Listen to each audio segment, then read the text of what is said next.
ఇంద్రనీల మణి నల్లగా ఉంటుంది, కానీ అది మణి, మంచి ప్రకాశం. నల్లగా ఉండే మనుషుల్లో కూడా కళ్ళల్లో కాంతి ఉంటుంది, మనం కాదనడానికి వెళ్ళే. పైగా ఇంద్రనీల మణి దాన్ని పరీక్ష చేస్తారండి రత్నాల వర్తకులు. ఇది మంచి మణా కాదా? ఎలా పరీక్ష చేస్తారో తెలుసా? ఆశ్చర్యం. మా ఇంటి పేరు అంత గొప్పది. గడ్డి పక్కన పెడతారు తీసుకెళ్ళి ఇంద్రనీల మణిని. గడ్డి బాగా పెరిగిన చోట ఇంద్రనీలమణిని తీసుకెళ్ళి వర్తకులు గడ్డి పక్కన పెడితే గడ్డిని అది ఆకర్షిస్తే అది మంచి మణి, లేతే కాదు. అది ఇంద్రనీలమణికి పరీక్ష. మనం గడ్డి పరకను కూడా తీసిపారడానికి అది కొన్నిటికి ఉపయోగపడుతుంది. పశువుల మేత మాత్రమే కాదండి గడ్డి అంటే. అడ్డమైన గడ్డి తిన్నామని అనక్కల్లా. గడ్డికి ఉపయోగాలు ఉన్నాయి, గడ్డి గౌరవం ఉంది.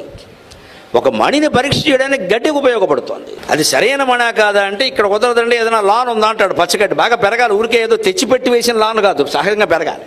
దాని పక్కన ఈ మణి పెడతాడు. అది గడ్డి పరకి ఇటు ఊగి బాగా దీనికి చుట్టుకుందంట.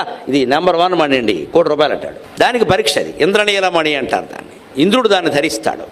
ఇంద్రుడు ఆ రంగులో ఉంటాడు, అందుకని ఇంద్రనీల మణి అంటే. ఇంకో మాట చెబుతున్నాడు, కాలి గోళ్ళు మనవి అర్ధచంద్రాకారంలోనే ఉండాలి. ఇంతంత గొడుగుల్లాగా గొట్టాల్లాగా పెరిగిపోకూడదు. ఈ మధ్య మహిళామణులు కొత్త ఫ్యాషన్ మొదలు పెట్టారు. గోళ్ళకి రంగేయడం కాదు. నేను చూశాను మొన్న కాబట్టి నా పక్కనే కూర్చుంది హైదరాబాద్లో 2 రంగులు వేసి. గోళ్ళకి రంగేయడమే తప్పు అంటే 2 రంగులు వేస్తావా తల్లి? పైగా నా పక్కన కూర్చుంటావు వచ్చి ఇక్కడ. నేను తరచు మాట్లాడేవే ఈ మాటలు. నా పక్కన కూర్చుని మళ్ళీ మీ ప్రవచనాలు మేము వింటున్నాం, మరి గోల్డ్ రంగేటి? పైగా నా పక్కనే కూర్చుని. ఇది విచిత్రం అండి, నాకు లోకం అర్థం కాదండి ఎప్పటికీ. ఇది నా ప్రవచనాలు వింటున్నామంటారు, బాగా అభిమానిస్తామంటారు, మీరు చెప్పినవి చేయరు. ఏమనంటే నా గోల్డ్ బంగారపు గోల్డ్ చేసేస్తారు. మీరు గోల్డ్ ఇచ్చేసి మీకు సన్మానం చేస్తాం, చచ్చినా మీరు చెప్పినట్టు వినా, ఎందుకంటే మాకు ఇష్టం లేదు. చివరికి మేమేం చేయాలి? మీకు ఇష్టమైనవో చెప్పాలి. ఈ ధోరణిలోనే మార్పు రావాలండి. మా మీద నిజమైన గౌరవం ఉంటే ఇంతమంది నాకు సన్మానం చేయడం ముఖ్యం కాదమ్మా, సందర్భం వచ్చింది కాబట్టి చూస్తున్నా. మళ్ళీ కార్యకర్తలు ఇబ్బంది పడకుండా ఈవేళ నాకు సత్కారం చేస్తారు మా దంపతులు. కార్యకర్తల సన్మానం తప్ప ఎవ్వరూ నాకు సన్మానం చేయొద్దు, నేను స్వీకరించను. ఒక్క కార్యకర్తలు మాత్రమే. అందుకని దొరికారు కదా ఒకటి కప్పేసి ఫోటో దిగడానికి విచిత్రం చూసాం. మన్నాడు జిల్లా అనుబంధంలో మా సంస్థకు వచ్చి ఆశీర్వదించిన నేను వెళ్ళదు అక్కడికి, నా రూమ్లో నేను ఉన్నాను. ఈ ఫోటో పెట్టేశాడు అందులో. అది కుల సంఘం. నాకు చికాకు అసలు కుల సంఘాలంటేను. నేను వెళ్ళను అసలు.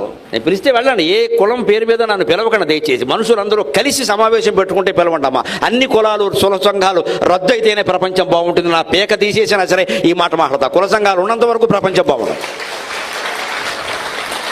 కుల సంఘంలో ఉన్న కుల సంఘం నాయకుడు అని చెప్పుకోవడానికి సిగ్గుపడాలి ఖచ్చితంగా. అది గర్వించాల్సిన విషయం కాదు. అది మనం కలిసి ఉండాల్సింది కులం పేరు మీద కాదు.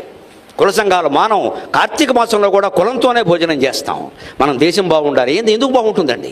కుల సంఘం పేరు మీద నాకు సన్మానం చేస్తారు. వెంకటేశ్వర స్వామిది ఏ కులం? పద్మావతీ దేవిది ఏ కులం? అందరం కలిసి పూజ చేస్తున్నామే. దిగేసరి కులం వచ్చేస్తుందండి.